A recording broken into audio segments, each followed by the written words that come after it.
Dizel, a?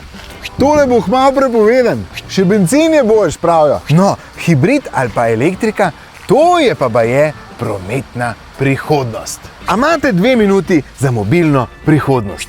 Zelena Eureka, mobilnost prihodnosti. Preden pa začnemo štopati, malo ozadja.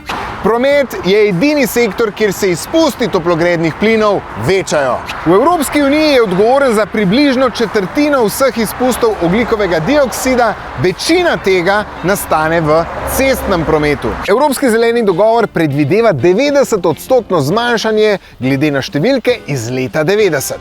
Kako zastavljene cilje doseči? Z električnimi avtomobili? Obstajajo še druge rešitve. Kakšne? Odgovore bomo v naslednjih 2 minutah poiskali z raziskovalcem potovalnih navad na Univerzi v Delftu, Nejcem Geržiničem. Ali lahko rečemo, da je mobilna prihodnost enako električni avtomobili in širše avtoceste? Sigurno ne. Zakaj ne? Zaradi tega, ker so električni avtomobili še vedno prostorsko in energetsko manj učinkoviti od javnega prevoza in kolesarjenja. Kaj pomeni prostorska neučinkovitost? Avtomobili zasedajo precej prostora na cesti in to večinoma za premikanje samo ene osebe, poleg tega pa več kot 90% časa mirujejo, kar pomeni, da potrebujemo veliko parkirnih površin, ki so drage za gradnjo in vzdrževanje, ter imajo tudi veliko negativnih vplivov na okolje. Zakaj energetsko neučinkoviti? A ni ravno električni motor bolj učinkovit? Električni avtomobili so seveda bolj učinkoviti od motorja na notranje izgorevanje, a še vedno je problem, da moramo premikati veliko količino prazne teže za transport ene same osebe. Poleg tega pa so električni avtomobili težji od navadnih avtomobilov zaradi baterij, kar pomeni, da imamo še več te prazne teže, ki jo moramo premikati naokoli. Kaj pa potem je mobilna prihodnost? Mobilna prihodnost leži predvsem v bolj raznoliki kombinaciji različnih oblik mobilnosti. Najbolj pomembno je, da ljudem zagotovimo alternative. Trenutno namreč v Sloveniji za veliko število poti nimamo zares prave alternative osebnemu avtomobilu. In kakšna je pot do dobre prometne mešanice prihodnosti?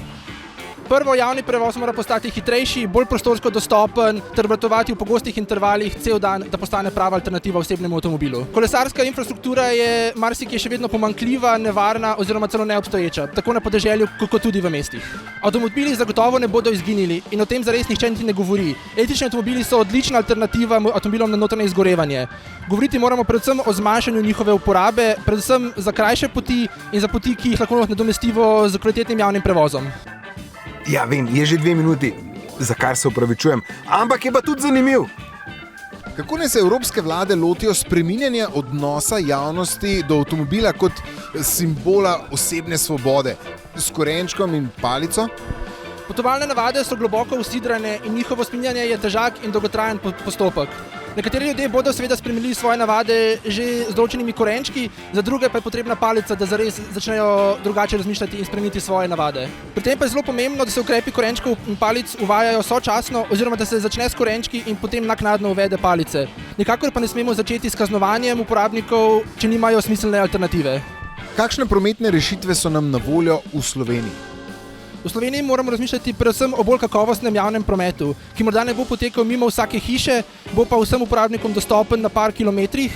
Težavo zadnjega kilometra pa potem lahko rešujemo z lokalnim javnim prevozom, fleksibilnim javnim prevozom, parkirišči P+R, kolesi, motorji in tako naprej. Dolgoročno moramo razmišljati pa predvsem o boljši integraciji prometnega in prostorskega načrtovanja. Ljudem moramo zagotoviti, da imajo destinacije čim bliže svojemu domu, torej službe, šole, trgovine. Saj s skrajšanjem potovalnih razdalj več prispevamo k trajnostni mobilnosti kot za spremembo potovalnih sredstev. Kako bo po vašem izgledal promet v Evropski uniji leta 2050? Promet bo bolj električen, vključeval bo več različnih oblik mobilnosti, kot so javni prevoz in kolesarjenje, ter več souporabe, poleg tega pa bosta prometno in prostorsko načrtovanje bolje integrirana. Gospod Nejc Geržinič, hvala za vaši 2 minuti. Hvala vam. Vi pa tale video lajkajte, delite naprej. Se vidimo.